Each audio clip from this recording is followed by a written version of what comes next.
Hello and welcome back to my Samurai Jack Retrospective. I'm your host, That Minnesotan Guy. This is it, folks. We finally reached the end of Season 1. I'm excited! Now, how exactly does this season end? Does Jack find another time portal? Does Jack meet an important character that will help him in future seasons? Does Aku create a major setback which lasts for a season or two? Nope! Instead, we get a comedic episode to finish this season off. But let me remind you, it is a very funny episode.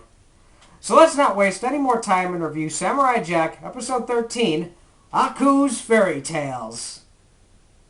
We open this episode in what I think is the same city from the premiere movie. A young girl is running from Aku until Jack comes to save her.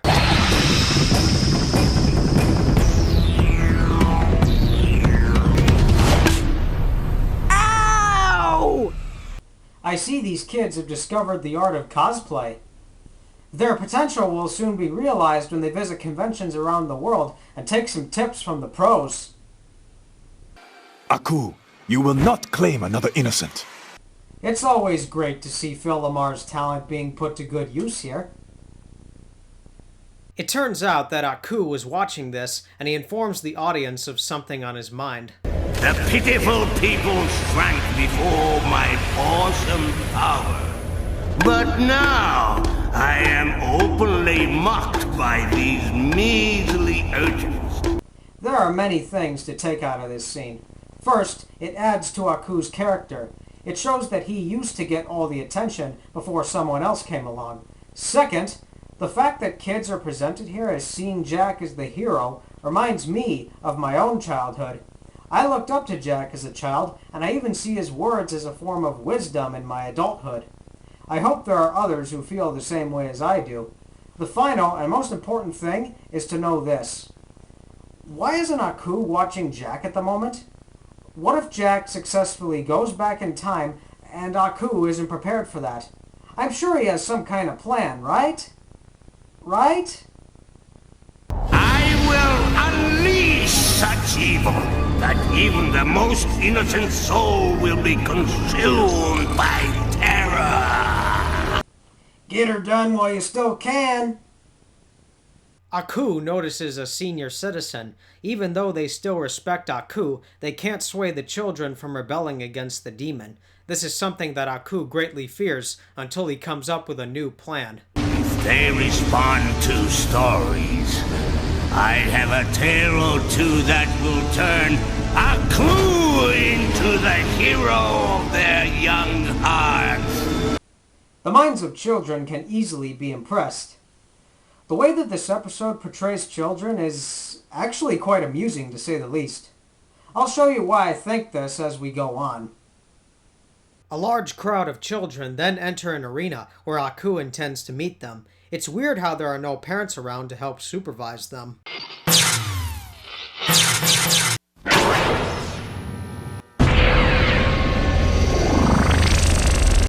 Greetings and welcome.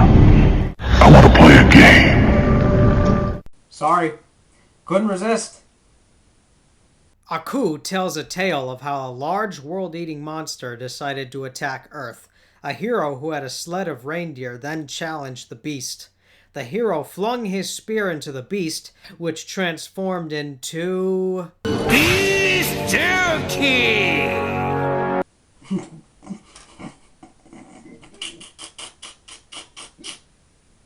The people ate the food and never went hungry again.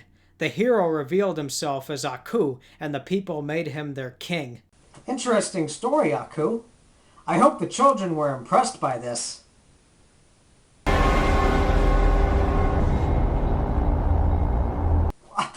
What? They don't understand. The story was complex and full of truth. Their minds are nothing compared to my own!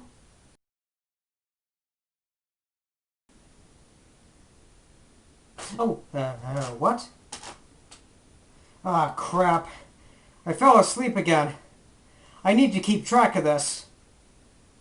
Aku decides to tell a simpler story.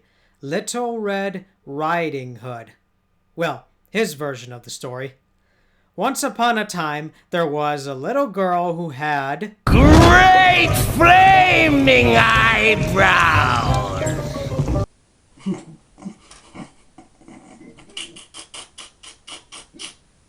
Aku's character, known as Little Red Hood, is off to give a bag of treats to her grandmother.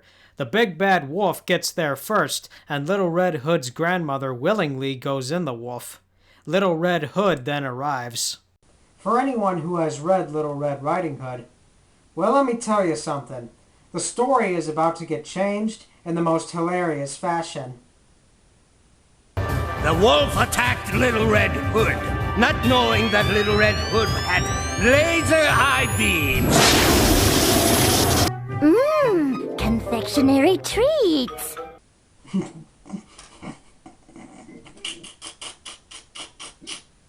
Aku asks the children why they aren't impressed by his stories.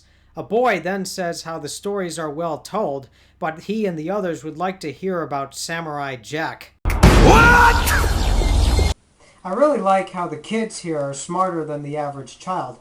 Keep this in mind, though, because they even begin to question Aku later on. Aku then prepares another tale called Jack and the Three Bears. This is so exciting. What jokes are in store here? Once upon a time, there was a small-sized bear, a middle-sized bear, and a great huge bear!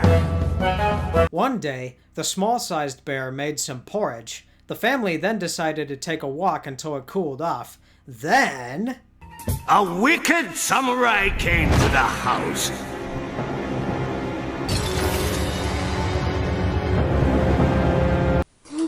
Mad Jack! You won't overcome me this time! the samurai ate the porridge, not really caring if it was too hot, too cold, or just right. Oh, yeah! Good.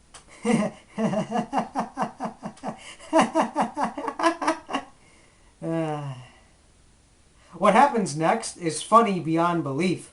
I can't describe it for you, but maybe I'll let you witness it instead.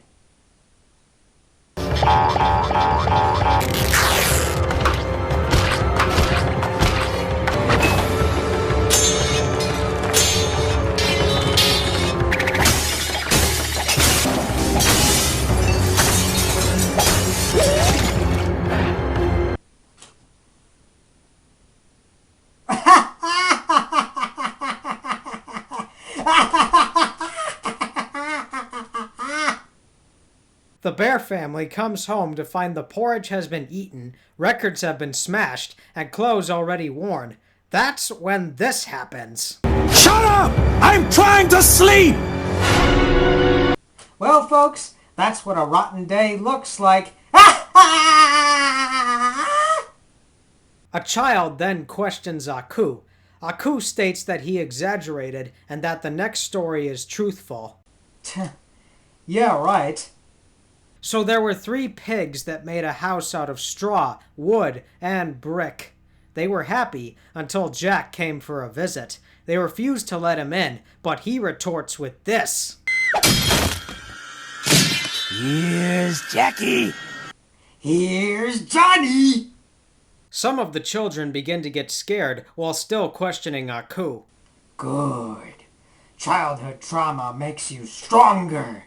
Fear leads to anger. Anger leads to hate. Hate leads to suffering.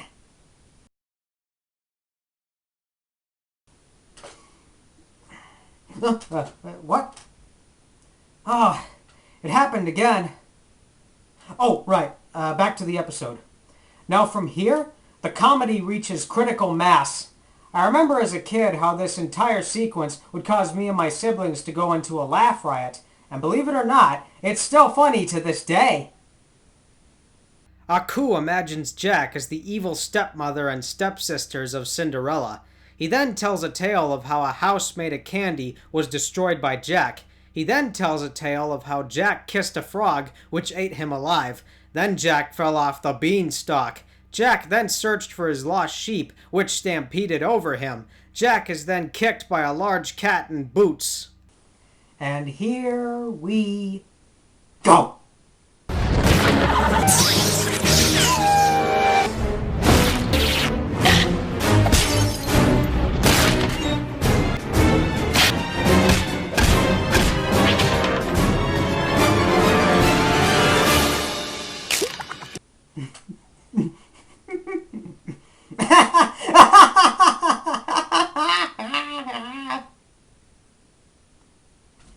Come on! Watching this scene is always funny. Aku tells a tale of how an almighty, all-powerful wizard destroyed Samurai Jack. He then leaves in a fit of rage. The end! You just gotta love how Aku gets desperate with his stories and makes stuff up as he goes along. That's what makes this sequence so funny to me. Now, since the children will be telling the story from their perspective, I'll narrate it for you. In the night, Jack climbs up a castle. After battling the 8-foot, 6-armed bodyguard, Jack reaches the top all battle damaged. He exchanges words with Aku, and then they fight. Aku transforms into a dragon, but Jack dodges him. After the fatal blow, Aku is destroyed. Jack then vows to return home. Wacha! So that was Aku's fairy tales. And I have to say, this is the funniest episode in the series to date. I love how Tartakovsky showed a more funny side of Aku here than in previous episodes. The portrayal of the children is great, and I really like how their appreciation for Jack reflects how my generation saw him. Other than that, give this episode a watch. And as a fan, it's a personal favorite of mine. Well, that wraps up Season 1, folks. Join me next time when I review Season 2, starting with Episode 14. Now just remember, folks, I don't do this show for praise, recognition, approval, or anything like that. I do it because I want to. I'm That Minnesotan Guy, bringing you all quality entertainment since 1996. Or is it 1986? I don't know. I'll see you all next time.